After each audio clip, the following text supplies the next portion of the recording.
भक्तजनों, माताओं बहनों, सादर जय श्री कृष्ण। हमारे YouTube चैनल में आप सभी का बहुत बहुत स्वागत है। मैं हूं आपके साथ आचार्य धर्मेंद्र शास्त्री।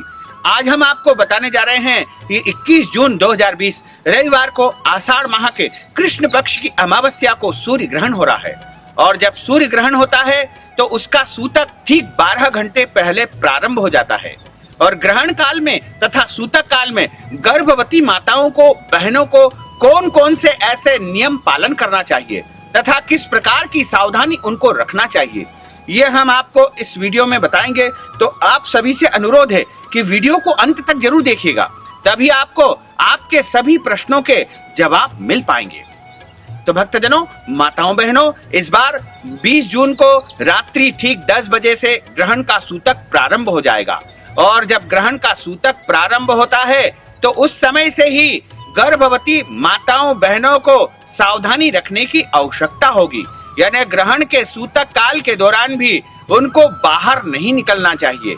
वो वैसे तो भोजन का सेवन कर सकती है, क्योंकि उनके उदर में यानी उनके गर्भ में एक नन्हा मुन्ना बालक होता है, इसलिए वो सूतक के दौरान भोजन आदि सामग्री ग्रहण कर सकती है। लेकिन उनको ये ध्यान रखना होगा कि खुले मैदान में नहीं जाना है। साथ ही किसी भी प्रकार से मन में अशांति उत्पन्न नहीं होना चाहिए। मन उनका परम शांत होना चाहिए, क्रोध नहीं करना चाहिए और किसी से भी उनको ऐसे शब्दों का उपयोग नहीं करना चाहिए जिससे किसी का दिल दुख सके। तथा 21 जून को सुबह उनको स्नान करना है। अपना नित्य कर्म जो भी करते हैं वो सभी आराम से करना है, बिल्कुल निश्चिंत होकर के करें। कोई डरने की और किसी भी प्रकार के घबराने की आवश्यकता बिल्कुल नहीं है। बस ध्यान ये रखना है कि ग्रहण के पहले वो स्नान करके और साफ सुथरा वस्त्र धारण कर ले, यानी स्वच्छ वस्त्र उनको उस दिन पहनना चाहिए। इसके अलावा जब ग्रहण शुरू हो जाए उस समय भी उनको खुले मैदान में बिल्कुल नहीं जाना है, इधर उधर नहीं जाना है, यात्रा नहीं करना है। साथ ही किसी भी पेड़ पौधों से पत्तियां नहीं तोड़ना है, फूल पत्ती उनको उस दिन नहीं तोड़ना चाहिए। इसके अलावा जो गर्भवती माताएं होती है उनके उदर में यानी पेट में एक नन्हा मुन्ना बालक होता है, इसलिए उसकी रक्षा के लिए, चूंकि ग्रहण के समय इस पृथ्वी पर नकारात्मक किरणें प्रभावित होने लगेगी और जब सूर्य ग्रहण होता है तो नकारात्मक किरणें पृथ्वी पर आती है। ऐसे में गर्भवती माताओं के बच्चों के ऊपर विपरीत प्रभाव हो सकता है, इसलिए ग्रहण के दौरान उनको भोजन बिल्कुल नहीं करना है। अन्न का पूरी तरह से त्याग कर देना है।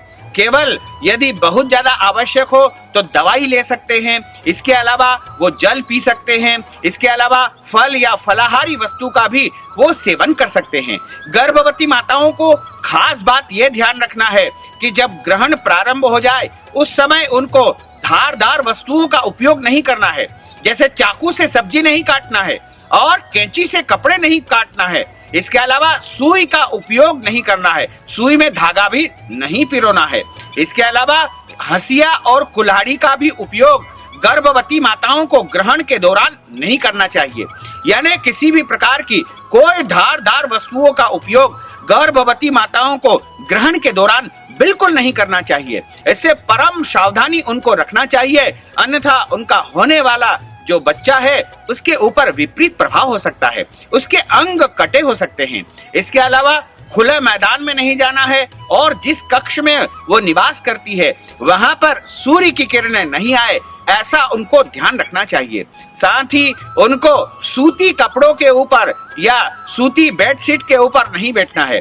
कंबल के आसन का उपयोग ग्रहण के दौरान करना चाहिए, क्योंकि कंबल में किसी भी प्रकार की सूर्य की नकारात्मक किरणें नहीं आ पाती है, इसलिए कंबल के आसन का बैठने में उपयोग करेंगे तो अति उत्तम रहेगा। इसके अलावा यदि कंबल का उनके पास आसन नहीं है तो वो लकड़ी के पटे के ऊपर भी बैठ सकते हैं। और साथ ही ग्रहण के समय उनको जो है पूरे शांत चित्त से रहना है, भगवान का स्मरण करना है, भगवान का ध्यान करना है, भगवान का भजन करना है। और ग्रहण के समय वैसे माना जाता है कि मल मूत्र का त्याग करना भी वर्जित माना गया है, लेकिन बहुत ज्यादा अत्यावश्यक परिस्थिति में आप मल मूत्र का त्याग कर सकते हैं, उसमें कोई दोष नहीं है, लेकिन प्रयास करें कि कम से कम आप मल मूत्र का त्याग करें। साथ ही ग्रहण के दौरान आपको मन को परम शांत रखना होगा। मन में किसी भी प्रकार की व्याकुलता, चिंताएं या फिर क्रोध या तनाव या दबाव बिल्कुल भी नहीं आना चाहिए, क्योंकि ग्रहण के समय नकारात्मक किरणें जब प्रभावित होगी तब हम यदि मन में इस प्रकार के विचार लाएंगे तो होने वाले बच्चे के ऊपर विपरीत प्रभाव हो सकता है। इसके अलावा गर्भवती माताएं ग्रहण के दौरान अपने घर के बड़े बुजुर्गों का अपमान बिल्कुल न करें, उनके साथ में अच्छे से व्यवहार करें, उनका सम्मान करें। इसके अलावा पृथ्वी नहीं खोदना चाहिए, गड्ढा पृथ्वी पर बिल्कुल नहीं करना चाहिए और ग्रहण के दौरान बिल्कुल परम सावधानी उनको रखना होगी।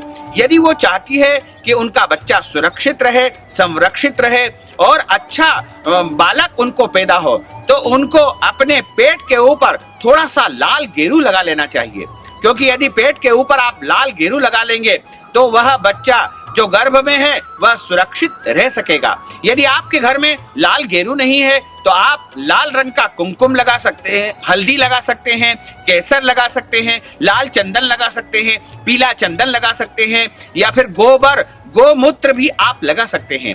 इसके साथ ही गर्भवती माताओं को अनिवार्य रूप से अपने साथ एक तुलसी का पत्ता और कुशा भी रखना चाहिए तथा एक सूखा या गीला नारियल भी अपने साथ रखना चाहिए।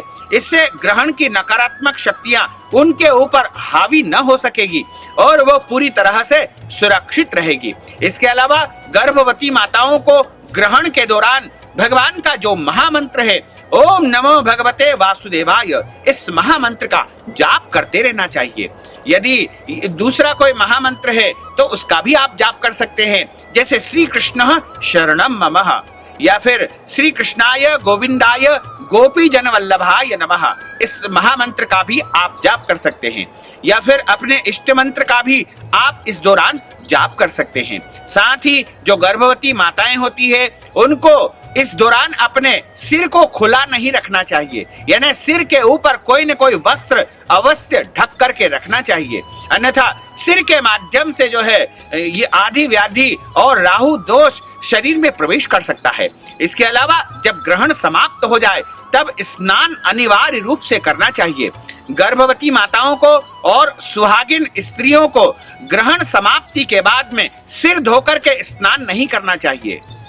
अन्य सभी महिलाएं सिर धोकर के स्नान करेगी, बाकी जो सौभाग्यवती महिलाएं हैं, गर्भवती माताएं हैं, वो सिर धोकर के स्नान न करें, यानी बिना सिर धोए उनको स्नान करना चाहिए और हो सके तो तीर्थ जल से स्नान करें, गंगा जल से, यमुना जल से, नर्मदा जल से, समुद्र जल से, गोदावरी जल से या कोई भी तीर्थ का जल आपके पास उपलब्ध है तो उससे अच्छी प्रकार से स्नान करें और स्नान करने के बाद भगवान का पूजन करें, बाल गोपाल लड्डू गोपाल का अवश्य पूजन करें तथा उनसे प्रार्थना करें कि हे प्रभु हमारा बच्चा सुरक्षित रहे, संरक्षित रहे और गुणवान हो, बुद्धिमान हो। इस प्रकार प्रार्थना करें तथा ग्रहण के बाद में गर्भवती माताओं को तिल का दान अवश्य करना चाहिए।